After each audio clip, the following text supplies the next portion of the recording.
আমার নাম সুশীল চন্দ্র দেবনাথ, আমি সারঙ্গী থেকে আসছি, ডিস্ট্রিক্ট জলপাইগুড়ি।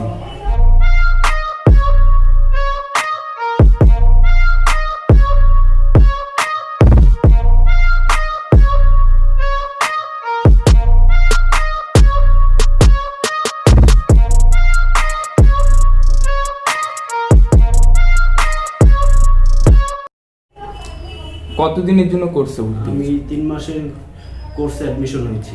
বেসিক্যালি কি কি শেখানো হলো? বেসিক্যালি তোমার হচ্ছে যেমন কোনো মোবাইলে ক্যাপাসিটর ওঠানো লাগানো, ক্যাপাসিটর ঠিক আছে কি না, ডায়োড লাগানো ওঠানো চেনা, তারপরে এলো মোবাইলের চার্জিং পিন ওঠানো, ব্যাটারি কানেক্টর ওঠানো, স্পিকার ওঠানো লাগানো, ভালো আছে কি না খারাপ আছে সব শেখানো হয়েছে।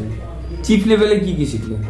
চিপ লেভেলে যেমন তোমার আইসির কাজ, যেমন তোমার কোন আইসির কাজ কি, আইসি উঠানো লাগানো রিভলভ করা এসব শেখানো হয়েছে। আচ্ছা, তো চিপ লেভেলের মধ্যে সব থেকে কোন মেশিনটা বেশি চলে? চিপ লেভেলে এসএমডি মেশিন, কারণ এসএমডি মেশিন দিয়ে তোমার আইসি উঠানো লাগানো রিভলভ এসব করতে লাগে। আচ্ছা, লাইন নিয়ে কি কি শেখানো হলো? লাইনে যেমন speaker, loud speaker, mic, vibrator, display, light lining, তারপরে keypad lining, power on off সুইচের লাইনিং এসব করানো হচ্ছে। আচ্ছা, তো এখন কোন ক্লাস চলছে?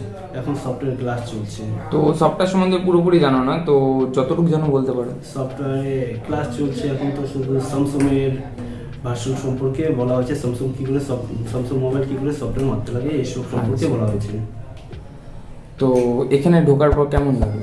এখানে ঢোকার পর খুব ভালো লাগলো, কারণ আগে মোবাইল সম্পর্কে তোমার কোনো ধারণা ছিল? ধারণা ছিল না, মোবাইল কি করে ঠিক করতে লাগে এইসব কাজ কিছু জানা ছিল না।